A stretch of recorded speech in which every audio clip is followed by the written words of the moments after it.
Ladies, have you ever wondered what your husband would confess to would be the one thing that really makes him want you, makes him obsessed with you?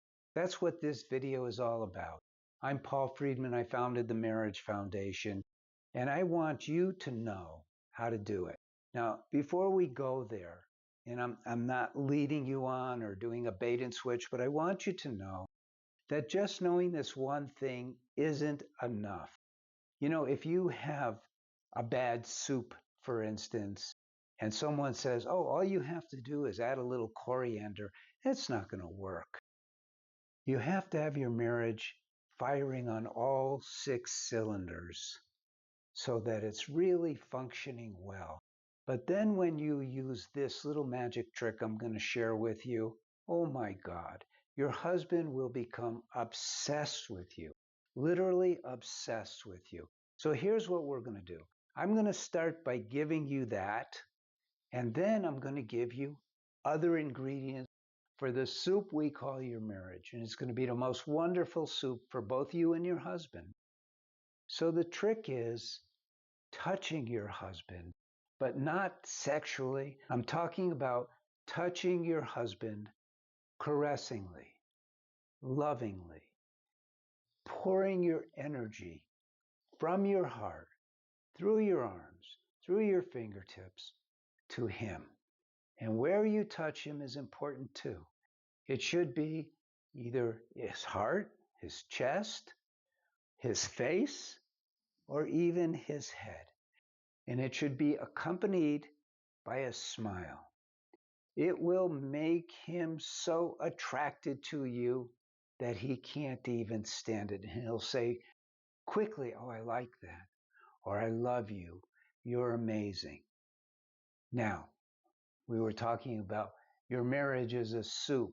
And what I'm trying to kind of convey by that is that marriage is not a matter of like setting a plate and you have your potatoes here, you have your steak here, and you have your pasta here, and that's how it combines because you're living together. So there's this harmony of consciousness, you might say, where you're both so integrated that separating the parts doesn't really tell the story.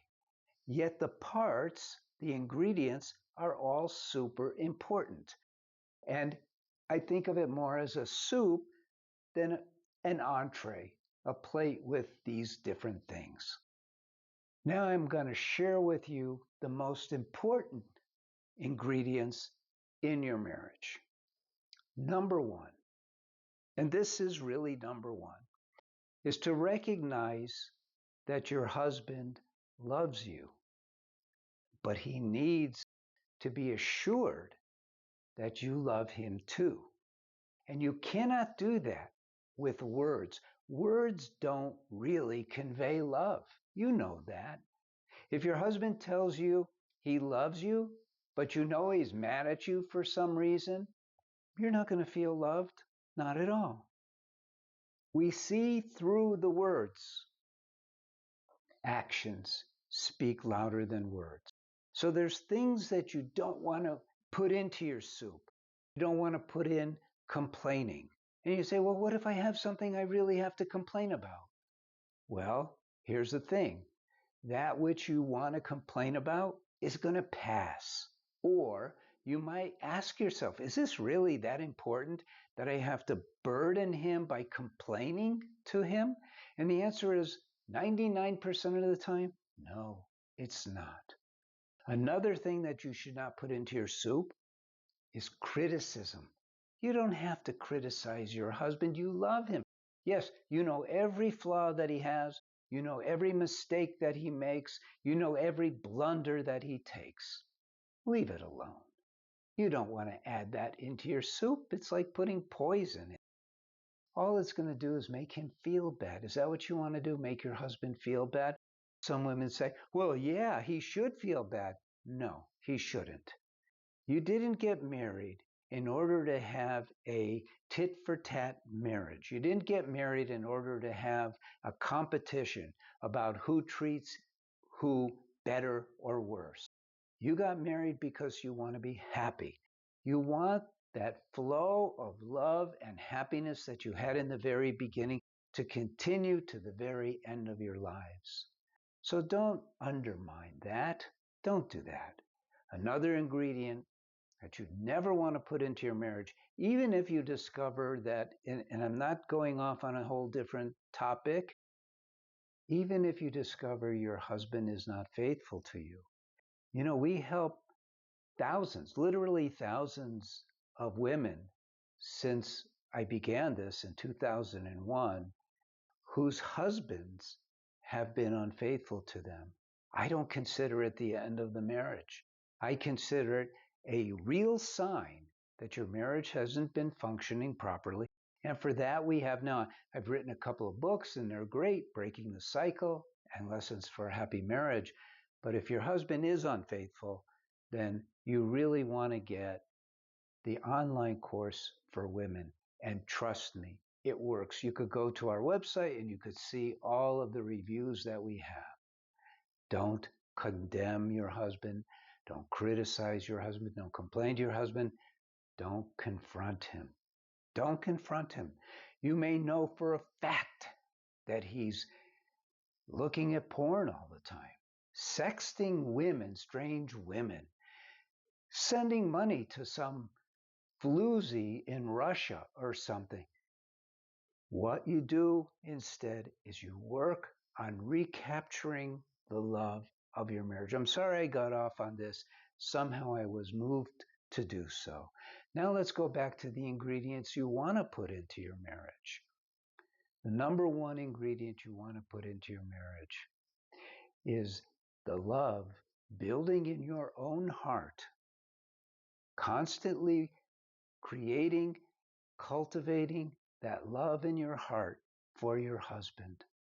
It's the inner work that changes a marriage, not the outer work. We all see through outer, oh, I think I'll do this now, that will really impress him. Or when your husband says, oh, I'll buy her flowers, that will calm her down.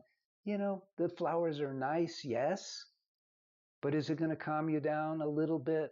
But really, you want to feel it to be genuine. So it's the inner work of cultivating your love for your husband that's really going to transform your marriage. And when I say transform your marriage, it doesn't mean that your marriage is bad now. It just means that your marriage, I'll tell you what a marriage is supposed to be like. It's supposed to be like a plant. I did the soup analogy. Now I'm going to do the plant analogy. It grows and grows. And the flowers, the blooms that come, are flowers of happiness. And it's so beautiful. A healthy marriage, meaning one that you understand how to cultivate that love for your husband, how to drive yourself more and more into his arms, is a very beautiful plant that continues to grow. Now, the good news about this is that if things aren't perfect right now, just like a plant, there's things that you stop doing and the plant revives. There's things that you start doing and the plant revives. You have control over it. So I hope this has been helpful. Now what I want to do is I want to tell you about the offerings that we have. Now, if your marriage is doing okay, but you could use a little help, you can just watch these videos. It's free. Or you could read my articles. They're free. Or you could take the next step. Get one of my books. We have two books. One is Lessons for a Happy Marriage, and the other is Breaking the Cycle. And the only difference is one is a little more complicated because I wrote Breaking the Cycle for when I started to train marriage counselors into our system. Now, if your marriage is really like, oh my God, I don't know how long I could take this, then by all means, don't worry about the money. There's plans that start for less than $10 a week. Get the online course. We have one for women and we have one for men. They're both spectacular. And if both of you, and it's rare, but go to our website. And if your spouse wants to sign up too, they can, but later. later. First, you find out what it's all about. One thing I promise you is within days or weeks at the most, you will be blown away by the amazing changes that are happening already. God bless you. And please like this video, but more importantly, subscribe so you can get this entire series of the toxins that hit your marriage. I'm Paul Friedman. God bless you and take care.